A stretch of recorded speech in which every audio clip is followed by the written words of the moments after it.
Avis vascular center మన దేశంలోనే the best varicose vein hospital. నమస్తే అన్నయ్య గారు. నమస్కారం అమ్మాయి. అసలు హిందువులకి ఇన్నేసి పండుగలు ఎందుకంటారు?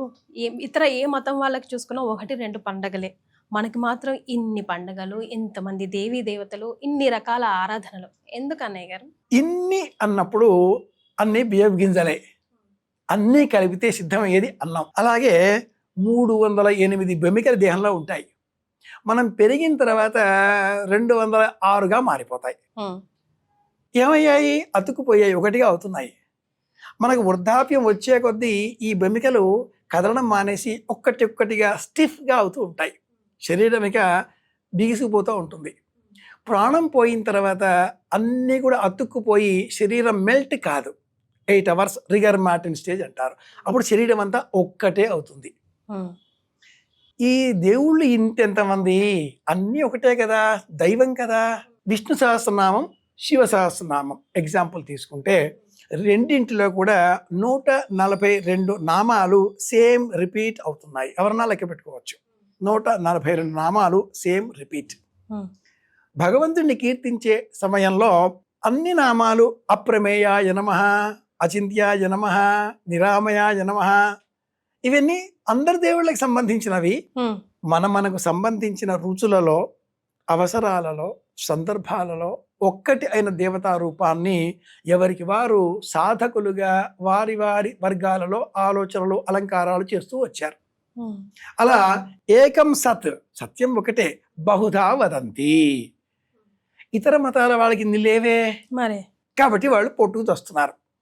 మన మతానికి ఉన్న అందం ఏమిటి అంటే ప్రతిరోజు ఒక పండగ, ప్రతిరోజు ఒక పండగ. ఇదేదో సినిమా డైలాగ్ లాగా, సినిమా పేరులాగా ఉంది అనుకోమాకమ్మాయి. ప్రతిరోజు కూడా మనం పండగలాగా బతకాలి. పాడ్యమి, సంవత్సరాది పాడ్యమి, విధియ, భాను విధియ, తదియ, అక్ష తదియ, చవితి, వినాయక చవితి. ఒక్క చవితి వినాయక చవితేనా? కాదుగా. ప్రతి చవితి ఒక వినాయకుడి, సంకష్టి అని చెప్పి, నాగుల చవితి అని చెప్పి, ప్రతిరోజు ఒక పండగ ఉంటుంది. ప్రతి క్షణం కూడా. ఒక్క రోజులో 1440 నిమిషాల కాలం మనకు పరమాత్ముడు ఇస్తే 24x60. ఈ 1440 నిమిషాల కాలాన్ని, 1440 కాలాన్ని కూడా మనం దైవనామస్మరణతో కాలం గడపాలి. పండగలాగా బతకాలి. అంటే ప్రతిరోజు పాయసం, పులిహోర, దద్దోజనాలు చేసుకుని అజీర్ణం తెచ్చుకోండి అని కాదు. సంతోషంగా ఉండాలి. సంతోషంగా ఉండడానికి ఇవేమి అక్కర్లేదుగా. నవ్వుతూ ఉండాలి. ఎదుటి వారిలో కూడా నవ్వునే గమనించాలి. ఎంతటి దుర్మార్గుడిలోనైనా ఒక మంచి లక్షణం ఉంటుందిగా. రావణాసురుడు లాంటి దుర్మార్గుడిలో కూడా రాముడు ఏం చూశాడు? శివభక్తిపరుడు, నిత్య శివపూజా దురంధరుడు. ఎంత బాగున్నాడు ఇతడు అనుకునేటట్లుగా.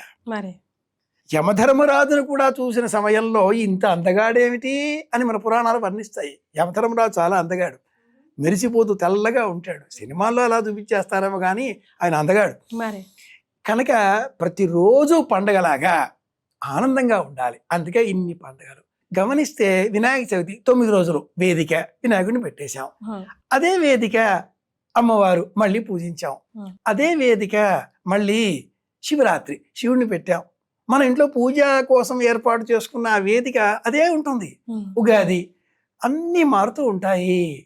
అన్ని పూజా స్థలంలోనే.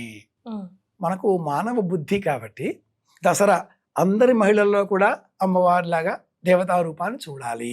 రామకృష్ణ పరమహంస వాళ్ళ ఆవిడకు కూడా నమస్కారం చేసేవాడు. దీపావళి, బంగారం, ఇతర సామాగ్రి అన్నింటినీ కూడా దేవతా రూపాలుగా చూడాలి. తైలే లక్ష్మి, నూనెలో కూడా అమ్మవారు. చరం అచరం అన్న రూపంలో చరాచర ప్రపంచం అంతా, కదిలేది కదలనది అంతా దైవ రూపమే అని చెప్పేది ప్రపంచంలో ఒకే ఒక్క మతం, హిందూ మతం. భిన్నత్వంలో ఏకత్వం.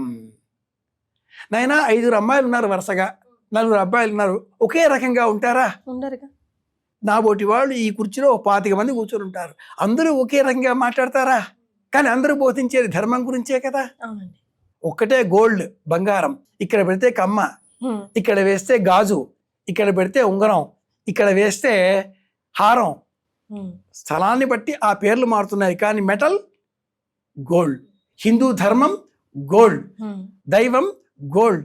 మనిషిలో దైవాన్ని వెతకండి, ఇది హిందూ మతం చెప్పే మాట. వేరుగా కనిపిస్తాయి ప్రాథమికంగా, but ultimate result is unique ఒక్కటి. చాలా సంతోషం అన్నయ్య గారు, ధన్యవాదాలు. కృష్ణార్పణం.